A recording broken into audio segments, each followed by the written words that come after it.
This is a video on how to process kefir grains. Now, I've got kefir grains in the milk here.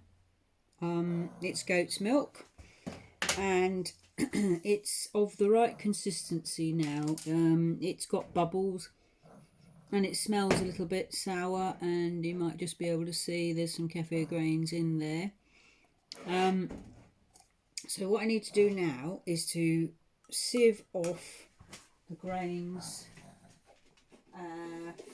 from the actual kefir liquid. The liquid is called kefir and the grains are called kefir, but they're called kefir grains, and they basically make kefir out of the milk.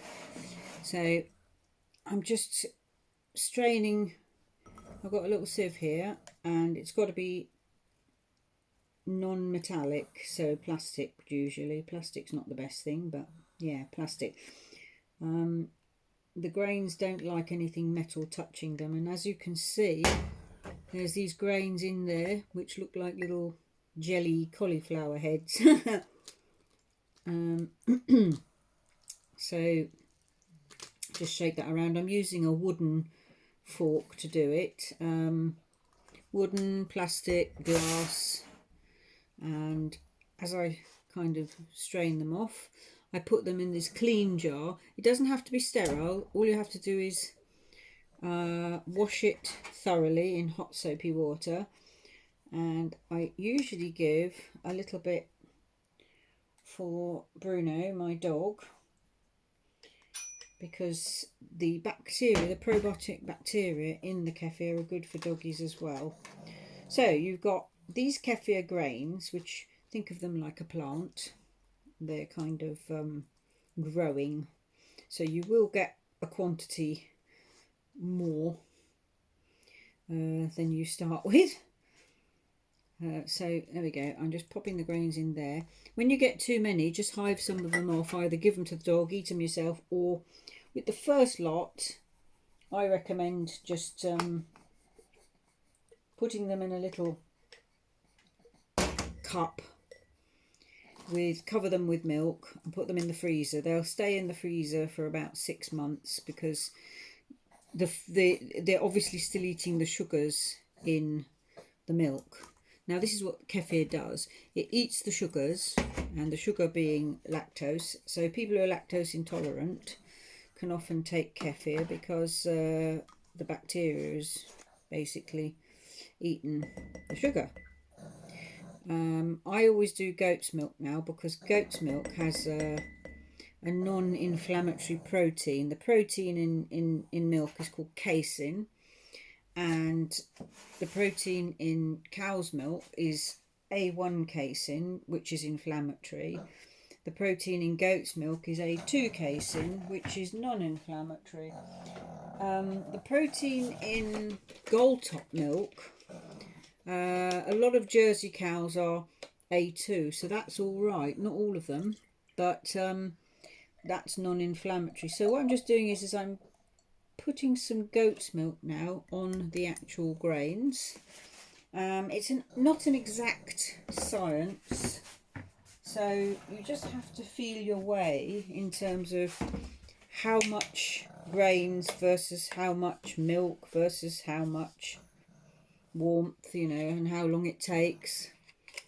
So basically I say that it's like a chemical reaction really. If you warm the grains up, they eat faster, and so they produce the kefir quicker. If you cool them down, they don't eat as fast, and see, or if you put more milk in, it takes longer to make. Cool them down or have less grains.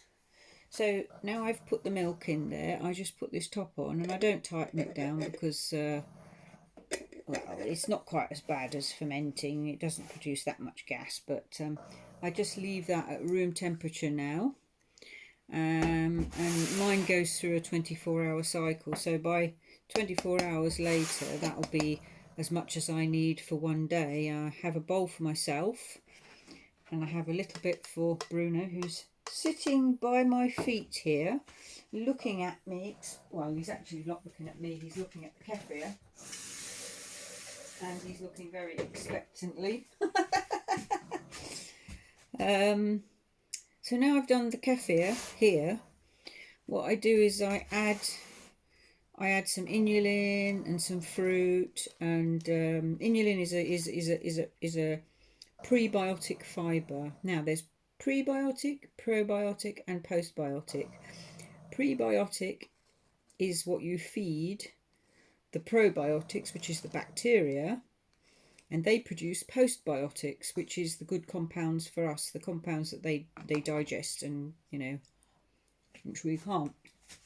So I add to my bowl here, I add fruit, and that can be half an apple, half a banana, some blueberries or strawberries or whatever fruit you like. I don't add any sugar.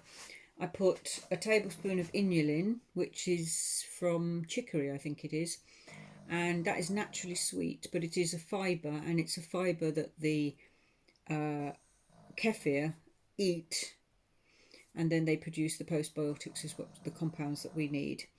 And I put things like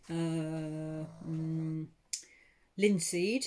Now linseeds, you have to grind them, because if you don't, they're hard seeds and we don't digest them.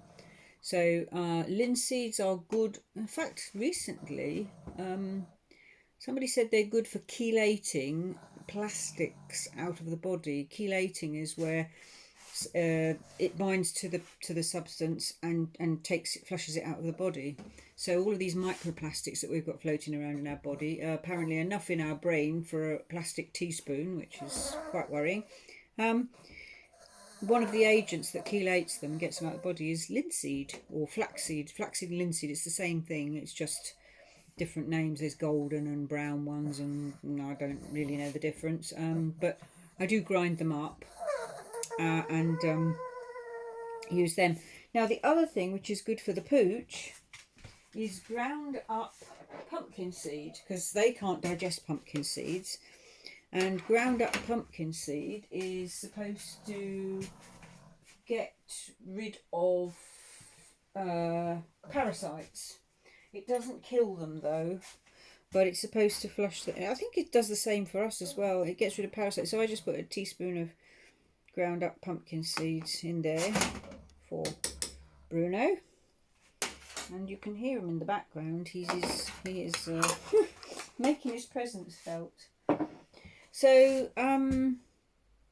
yeah, added to that, I sometimes put, I always put a quarter teaspoon of ground cinnamon, because that's supposed to help with blood sugar regulation, I believe. What else do I put in there? Oh, I put some collagen. I use some Peptigen because it's supposed to be good for your skin and blah blah blah. Sometimes you can put some ground almonds if you like, or nuts or whatever. And I find with the fruit and with the inulin, there's absolutely no need to put any sugar in there whatsoever. So that's kefir in a nutshell. Sorry if I've rambled.